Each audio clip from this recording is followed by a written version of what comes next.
71वें सहकारिता सप्ताह के शुभारंभ के अवसर पर अर्बन बैंक में आयोजित कार्यक्रम में मुख्य वक्ता के रूप में उपस्थित योग गुरु लाल बिहारी सिंह ने जीवन में आनंद और मानसिक शांति की अहमियत पर जोर दिया।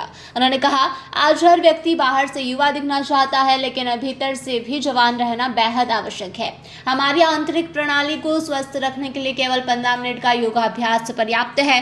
वहीं योग गुरु ने अपनी बातों में यह भी बताया कि हमें हमेशा मुस्कुराने की आदत डालनी चाहिए, क्योंकि मुस्कुराना हमारी आध्यात्मिक पूंजी है। योग से मानसिक शांति और शारीरिक स्वास्थ्य में सुधार होता है, जिससे कई बीमारियां स्वतः ही ठीक हो जाती है। उन्होंने कहा, योग गुरु ने पेट से संबंधित समस्याओं पर विशेष ध्यान दिया और बताया कि अधिकतर बीमारियां पेट से ही शुरू होती है।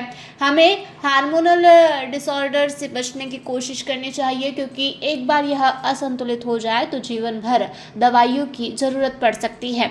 इसके साथ ही उन्होंने शरीर के इम्यून सिस्टम को मजबूत रखने की बात की, ताकि हम भीतर से भी जवान रह सके। गायत्री मंत्र के संदर्भ में उन्होंने भारतीय पंचकोश सिद्धांत की उपयोगिता पर भी प्रकाश डाला। उन्होंने कहा कि यह सिद्धांत बच्चों के शारीरिक, मानसिक और बौद्धिक विकास के लिए बहुत महत्वपूर्ण है।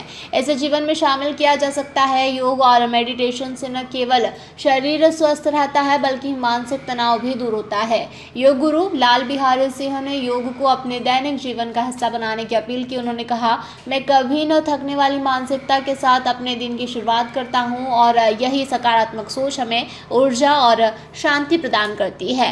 स्वागत भाषण में अर्बन कोऑपरेटिव बैंक की प्रबंध निर्देशक वंदना वजीरानी ने सहकारिता के महत्व पर प्रकाश डाला। उन्होंने कहा कि सहकारिता का उद्देश्य सकारात्मक दिशा में और एक मजबूत समृद्ध भारत के दृष्टिकोण से होना चाहिए। वहीं श्रीमती वजीरानी ने सहकारिता मंत्रालय की पहल का भी उल्लेख किया, जिसके तहत सहकारिता आंदोलन को कैसे सशक्त बनाया जाए, इस विषय पर आमजन से विचार लिया जा रहा है। वहीं अध्यक्षीय उद्बोधन में अर्बन बैंक के पूर्व अध्यक्ष विमला सेठिया ने योग के महत्व पर भी चर्चा की और इसे सहकारिता के साथ जोड़ने की बात की।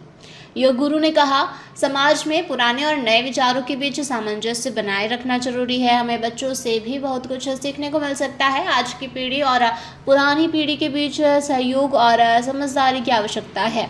जब घर में उचित वातावरण नहीं मिलता तो युवा बाहरी प्रभाव से प्रभावित हो सकते हैं, इसलिए घर का वातावरण सही रखना बहुत जरूरी है। इस कार्यक्रम में न केवल सहकारिता के महत्व को उजागर किया, बल्कि योग के माध्यम से व्यक्तिगत और सामाजिक जीवन को संतुलित रखने के उपाय भी बताए। चित्तौड़गढ़ से रेखा खाबिया की यह रिपोर्ट।